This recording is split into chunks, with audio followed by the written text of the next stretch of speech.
Let me just shut the door to the utility room because I've got the washing machine going.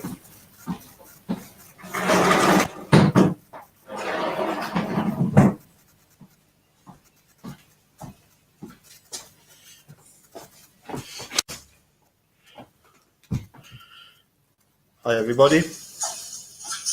Yep, that all seems to be working fine. Just waiting on Mr. Erekose to come and join in. Not quite sure how some of this works yet because this is all new to me, but picture seems good. Let's see, what do I do? Share a screen to see how this layout is unique. No, I don't want to do that. We'll have to do that at some point though. I wonder where the dude has got to. Dude, where are you? He just mentioned he was coming on live just a couple of minutes ago, and I just got sorted out with trying to get the technology to work, but hopefully we can get him to come and join us shortly. Hi Sharon, hi there, how you doing, Rhonda? Sense of humour. Well, yes, that's ask Sharon about Scottish sense of humour. I think for me personally, I've discovered that the sarcasm is the Scottish national sport. So I tend to be a little bit sarcastic at times. Let's see if we can get that sense a bit better. I have no idea where the dude has got to. I've sent him the link, so I don't know what he's playing at. Yes, now, I don't know if you noticed, I had a reply to one of my videos, and it was from none other than the lovely Just Stating the Truth. We'd been exchanging comments on the video, a response to Just Supporting the Lies, as I call her. I call her a her because she's never come back and said that she's not a she, so therefore I think we can assume therefore that she's a she. Anyway, what did she put? And I sent a reply. Hold on a second. Here we go. Read more. There we go.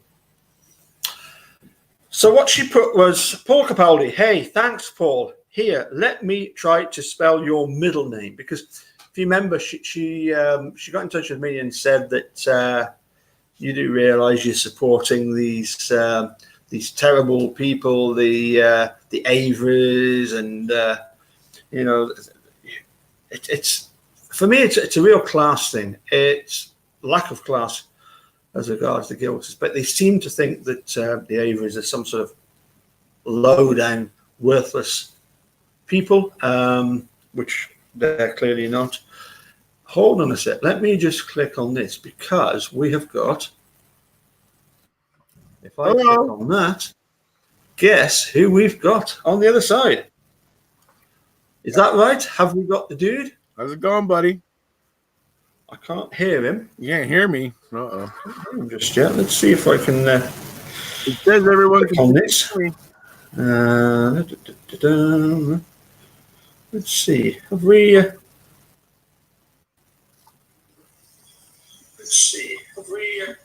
we got a dude? Have we got? Do I need to click anything? Have we got a dude? Do I need to click anything? Do I need to put my headphones on? I don't know. Can you hear me?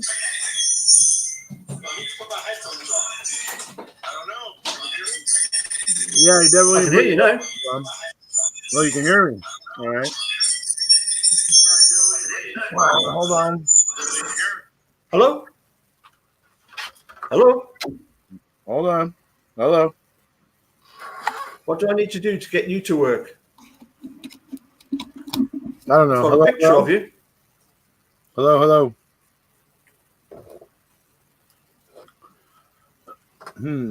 don't know. Have I got you muted somehow? Not sure.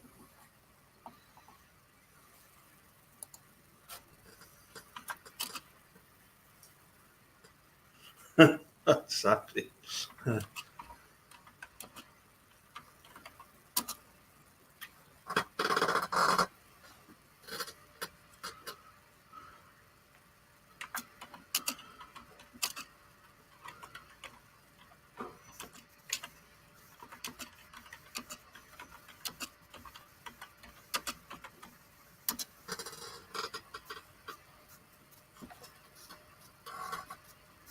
Hello, everybody. Can anybody on YouTube hear me? No, can't see how to get you on, dude. Can't quite see what we need to do to get you sounding, dude.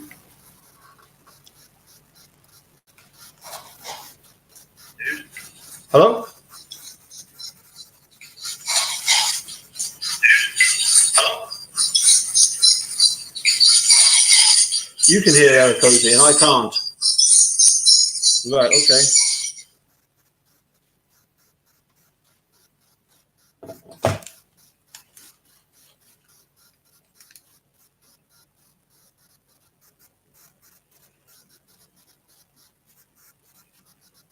Yep, there's Erekose. Hello. Oh, hello. Can anybody hear me? Ah. Hello. Let me. Hello. Hello there. How you doing? Yep. I've got the speakers turned up. All I need now is just to see why we're not getting any sound at the moment.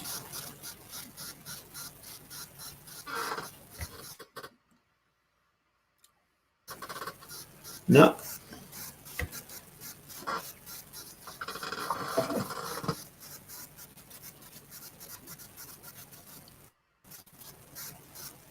Hmm.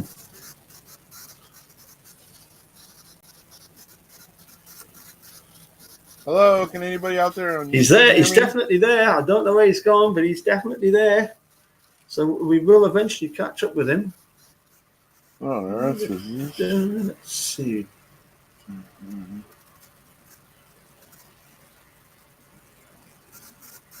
No, even though I can hear you both. Not sure why you can't hear each other. Yeah, that's interesting, isn't it? Why can't I hear him? I've got my it says speakers muted. Hello. Hello. Hello. How you doing? All right, there. Now you hear me? Where can I hear you from? Let's see. Hello. Hello. Hey, that's better. I think I had my speakers muted. So to whoever put at the top here, where was it? Somebody put, this is a shit show. I can't. On this occasion, I cannot disagree, but I think you have to give us a little bit of leeway, seeing as this is my first attempt at trying to use this StreamYard. So I'm really glad that it's up and working, because of course I'm looking forward to doing what you did a wee while back, and that is to have a chat with Mr. David Starr and Dan Davis and yourself at some point in the future. And I believe with me. Yeah. I was looking for the person who said that it was a shite show. It was. Listen, dude, don't worry about it. It was long before you joined. It was long before you joined it. and you know the best of it I've is, had Dan Davies on, and I'm sure I will be having Dan Davies on quite a bit more, along with probably many of the actors and people involved with $50 Million Bullet. It was somebody called Chatty Girl.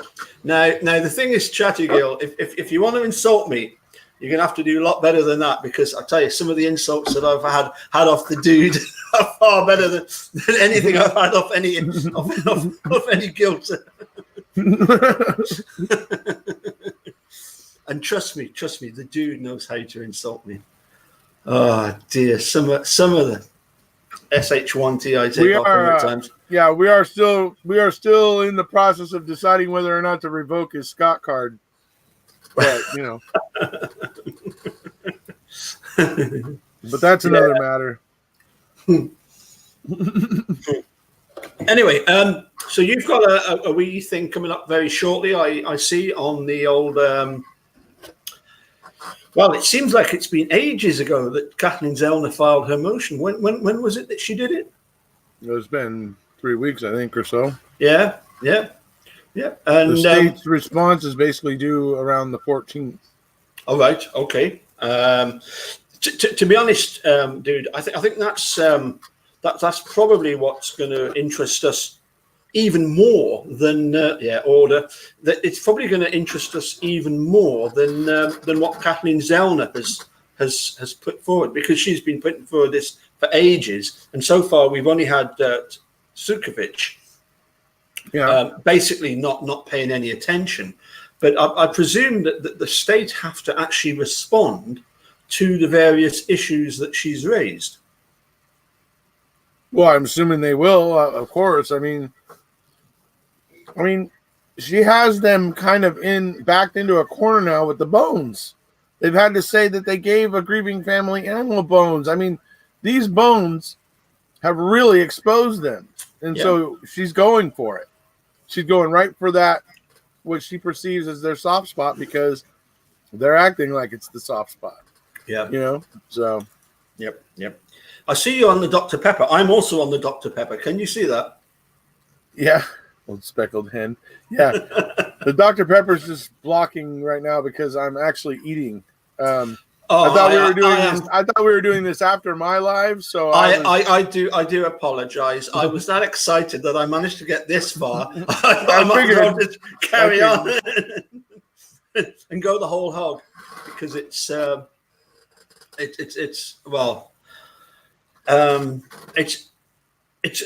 interesting, isn't it? Why would YouTube suddenly stop doing Hangouts when it was so successful?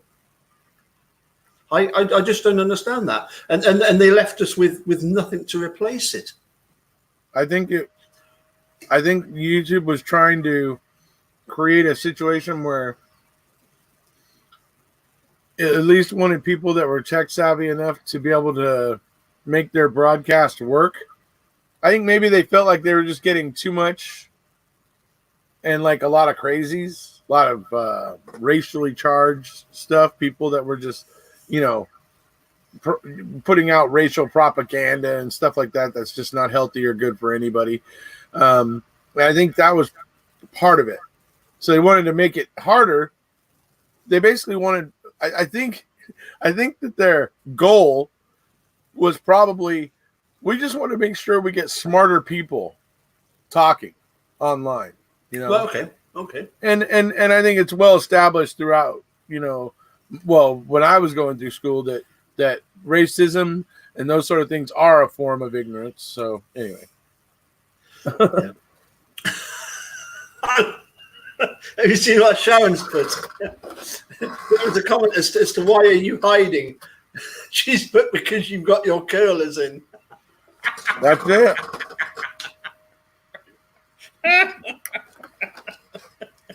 Oh, dear. These wavy blonde locks come at a price. Well, yes, absolutely.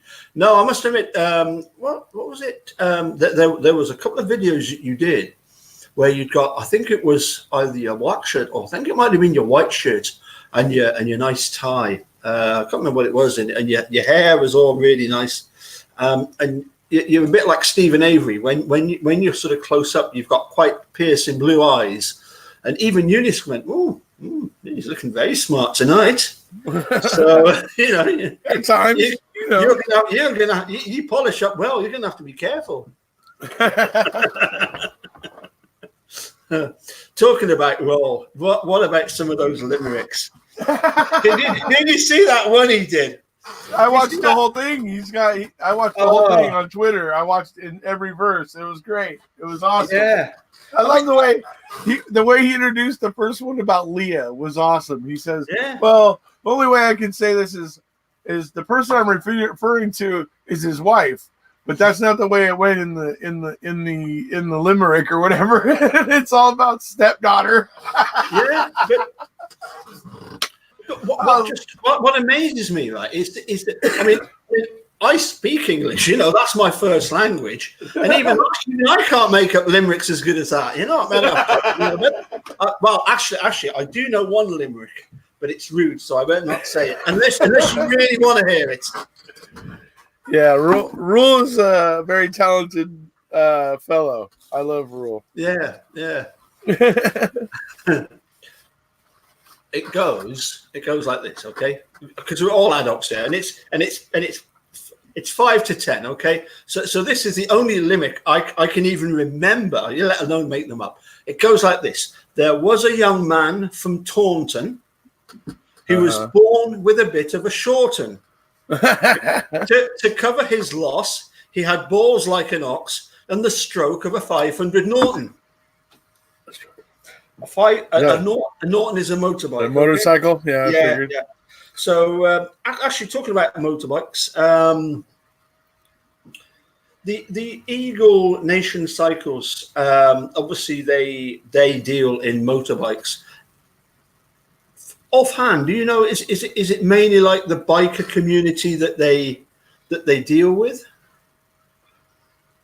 Is it that kind of biker community that?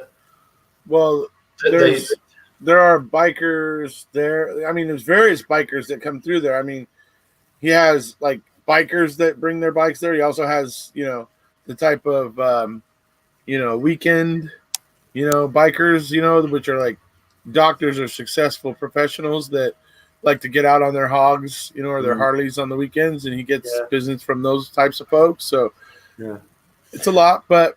Can you remember at the rally house? We actually, and I don't want anybody to get the wrong impression here. Me and Eunice had one room. The dude was sort of next but one, and in between there was like a communal bathroom, wasn't there? Called the Jack and Jill bathroom. Yeah. And there was. It wasn't in that one. There was a separate toilet, wasn't there? A separate little bathroom, and it had that picture of the house with a motorbike at the front. You remember that? That was a brilliant picture. I think so. Yeah, I think I remember that one. I don't know if you saw it, but you can't help thinking, hold on a sec. This whole idea that the biker community, it's just like Hell's Angels. What a load of tosh! It's people. The biker community covers people from loads and loads of different backgrounds. Clearly, if somebody's put a picture of that bike with that house at the background, I got the distinct impression that they themselves are into the bikes. The thing is that ordinary people tend to be less judgmental about, I guess, bikers, or people that they perceive as what they, the Hell's Angels type, like you're talking about. Yeah. Sometimes people just perceive people that way, even though that's not really what's going on. But I don't know. For me, there was like some bikers that would hang out there. There was a clubhouse downstairs where they actually had like a little bar that was just for clubhouse members and that sort of thing. So I know there was people hanging around, but whether or not there was justification for what ended up happening there is an entirely different story. Yeah.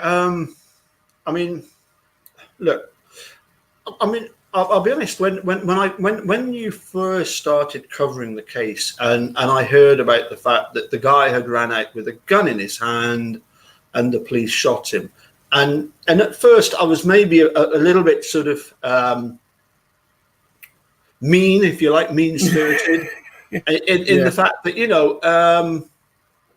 you do that when guns are involved. That's fine. I do because I just dislike them so much, and I see the problems that they cause. But regardless.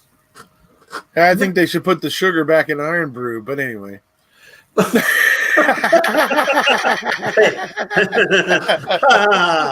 Listen, sunshine, I'm sweet enough.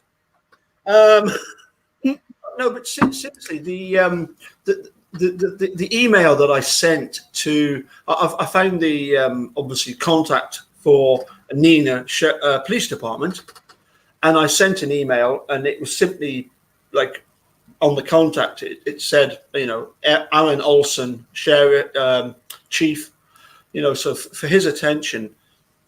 I don't care what country you're from.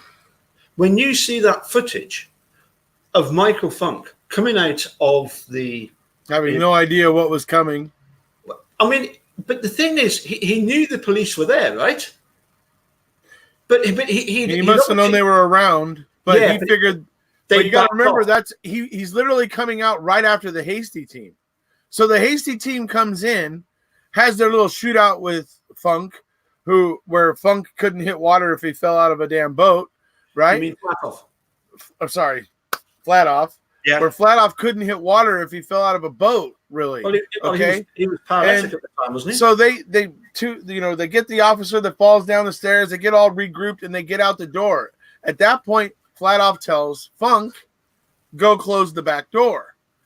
So Funk does. So you got to understand, this is for Michael Funk. He's walking out that door. He kind of runs out it, slamming it behind him in the hopes to block some of the bullets which were fired, because Flatoff did fire out that door, and you can see it in the video where the bullets are coming out of that doorway. And he gets out that doorway and he sees an empty alley. He doesn't see a police car over there or, any kind of indication of anywhere, any kind of rally point or, anything. Mm-hmm. All he sees is the alley as it would on any other day, because Hopper was actually hiding around the corner down at the end of the alley where the police had a little, whatever rally point set up down at the end, but it was around the corner of a building at the end of the alley. So he comes out, he sees absolutely nobody. The Hasty team's gone. He thinks they bailed, and he doesn't know what to do. So he turns around, he gets behind that truck, and he turns around and starts pulling his gun, thinking he's probably going to have to defend himself, because where the hell are the cops? Right? They weren't there. Yeah, but the thing is, right, if regardless of who it was that came out, whether it was a hostage or whether it was the gunman, that to me was purely an execution. That was just a case of he came out, he turned around, he was about to run away. There was no warning given whatsoever. I feel you're right because of that exact reason. So regardless of who he was. And to go even further, actually, sorry, on that one point. Yeah. To go further on that one point of why that particular reason that he should have, given the warning, is that not only did he not give the warning, but he also, him and other officers, other agents of Neenah PD were getting in the media right after this happened and were telling everybody that is in fact what had happened when it hadn't. So they were trying to tell everybody that that's what indeed had happened and color public opinion with a lie, even though they had never done what they were claiming in the press. Mm. So when you have the fact that they're lying about it like that, it tells you, number one, we think it's odd just on the surface, but then when you see them lying and saying that they did offer a warning, it just makes it all the more clear. They thought it was wrong. They felt they needed to lie and say that they had offered a warning. So, it's, to me, it just shows how wrong it is. Mm. Even the clip on YouTube, the actual video bit, I'm sure everybody's seen it, but I'll post it anyway because it's a pretty bad thing, isn't it? It's tough to watch. Yeah, it's tough. Well, I mean, the thing is, I'll do that later. So this guy Hoffer, he had been in the office previously and planted a little bit of marijuana, and it was on a video that then so many seconds went missing. There was a shop camera that was in that office where he was searching all this stuff, which was confiscated after they left. They took all this footage with them to the police station, and then they arrested Steve Arado, co-owner of Eagle Nation Cycles with Michael Funk. They arrested him for that tiny little piece, and literally no bigger than the end of your pinky finger, a piece like that. And it was, from what I've heard, it was a dried up piece. Nobody knows how old it was, where the hell it came from, even, But despite that, he gets arrested for that. The funny thing is that when the footage comes back from Neenah PD, the 20 seconds right before Hoffer finds that piece of marijuana is suspiciously missing from the video. Yeah. It's. I mean, the thing is. Am I right in thinking that basically the police department and some of the locals were wanting rid of Eagle Nation Cycles? They were wanting to clear the whole area. The law enforcement types and stuff probably saw them as troublemakers, possibly. Because they didn't, maybe because they just felt like they were not, I don't know, what they considered desirable. I don't know what it could be. Could be, who knows? And that's just a guess on my part. I'm not sticking that assessment to Neenah PD or anything, but it's, who knows what it was, but they clearly, well, it may not have been at all because of them being bikers. It may just been the fact that Neenah wanted that building because they were developing downtown Neenah, and you only have to look around at the buildings that surround Eagle Nation Cycles to know that Neenah had a very, very, profound interest in developing downtown Neenah. So it kind of gives a context potentially to some of these things that we see happening with Eagle Nation Cycles. Okay, I'm going to ask maybe a slightly controversial question. Yeah. Could it be that, bearing in mind, as I said, that to me it looks like an execution, whether or not it's the victim, whether it's the hostage taker or a hostage themselves, it seems like an execution. Could it be that Hoffer, once he'd been hit in the helmet, he was just looking to shoot anybody? Like he was just mad and wanted to get his pound and wanted his pound of flesh. And the fact that it was Michael Funk who he realized, this guy is one of the guys I've been trying to do. Here's a perfect opportunity. As you said, they all got medals as a result of it. Yeah, they all got medals. That's absolutely right. The victims in this, the people that were actually held hostage by Brian Fladoff, received no kind of support, care, any kind of consideration, nothing. Nothing from Neenah. Even though their friend was lying dead on the pavement in the alley behind the shop, and they got zilch. Well, they didn't even, Neenah didn't even offer to give them like some psychiatric counseling or maybe some emotional counseling or anything like that to help them deal with the cope of the pain and loss of what they've gone through. None of it. They just handed out awards. They just handed out awards to the people who were involved for botching it and rubbed salt in the wound.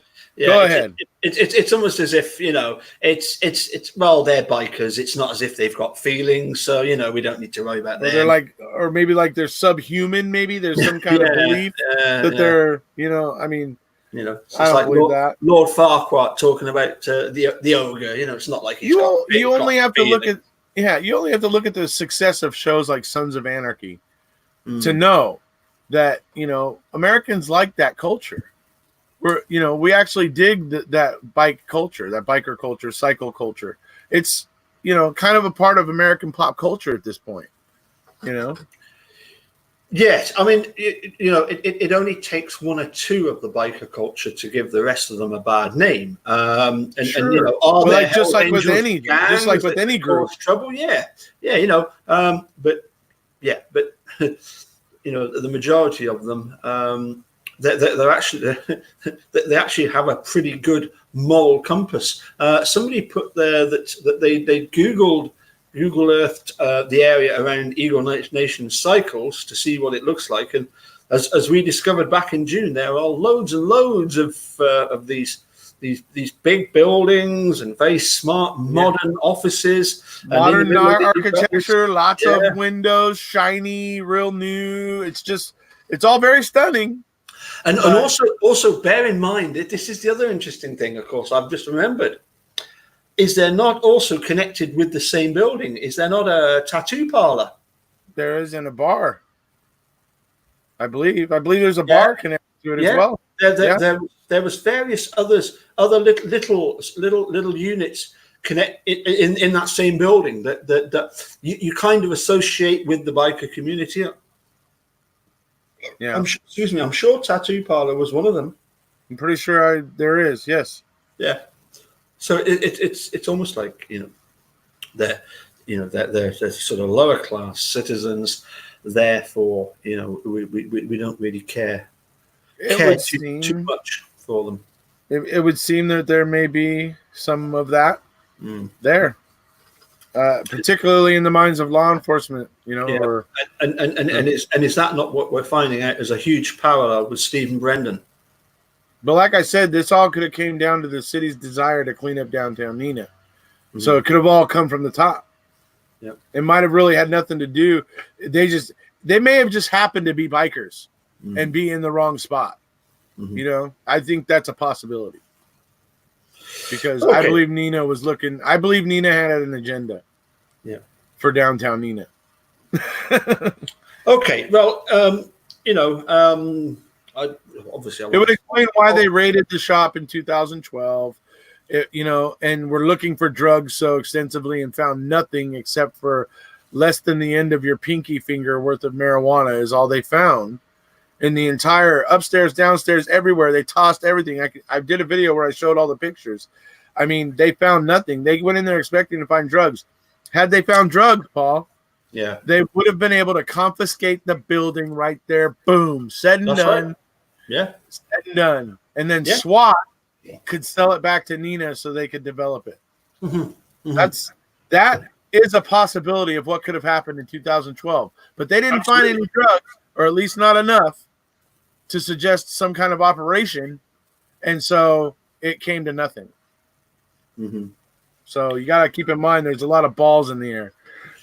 Yeah, I mean, it's going to be interesting when the guy David Starr does his film with Dan Davis. I watched both of your live chats with them, and I do apologize. I went back to your Ken Kratz live chat that you did on Halloween, and sure enough, you did go over the Wisconsin District Attorneys Association letter, which was very, very interesting. Particularly the fact that, of course, where they said that you're jeopardizing our ability to get victims to give us their information so we can help them. That's what you have freaking, messed with here. Yeah. You're a freaking idiot. Get the hell away from us. Well, I think we shudder to think about what crime victims in Calumet will feel now. Basically get the hell out of there too. Yeah. I mean, it was like. Twice in that letter, they used the word repugnant, didn't they? Yes. I mean, that's a strong word. That's not beating around the bush, is it? No, that's pretty strong. So, what I think needs to be borne in mind here is the fact that the Wisconsin District Attorneys Association. They nominate somebody for the Crime Victims' Rights Board. So the first thing that they were telling Ken Kratz he had to do. This is what DOJ. This is what that guy Kevin Potter. Yes, was telling him. No relation to Harry, as far as I know. But anyway, he was telling him that you have to resign from the Crime Victims' Rights Board. Number one, Right. And even then, Ken Kratz was like, why? Yeah. What authority do you speak with and all that kind of thing. He's just trying to get him on technicalities. Kratz thinks everything's about technicalities, that he can just argue the technicalities to death and then it'll be okay.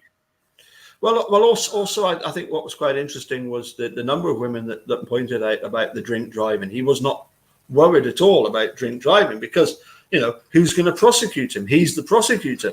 Right. He's not going to prosecute himself. And any officer that pulls him over, he's just going to say, do you know who I am? And it's not because he's suffering from amnesia. It's because he's trying to tell them, you don't mess with me, But it might be that he's forgotten who he is. Well, I got to get off in about a minute and a half, so I just thank goodness for that. Seriously, dude, I'm gonna need 15 minutes because I got a lot I got a list to do myself, buddy. Listen, buddy, you take care, and we'll catch you soon. And thank you to everybody for joining us. I know it's been a bit haphazard and a bit sort of no rhyme or reason and sort of meandering as usual. And, well, I was going to say I've havered as much as you might use the word haver. You have havered as much as me. So anyway, we really just wanted to deny that statement. Yeah, but we really just wanted to get the get this StreamYards up and running, which I think we can safely say we've managed to achieve that. I've managed to turn on my speakers. I've got them to work, so that's been brilliant. Thank you so much for joining me, dude. We'll catch brains. Yeah.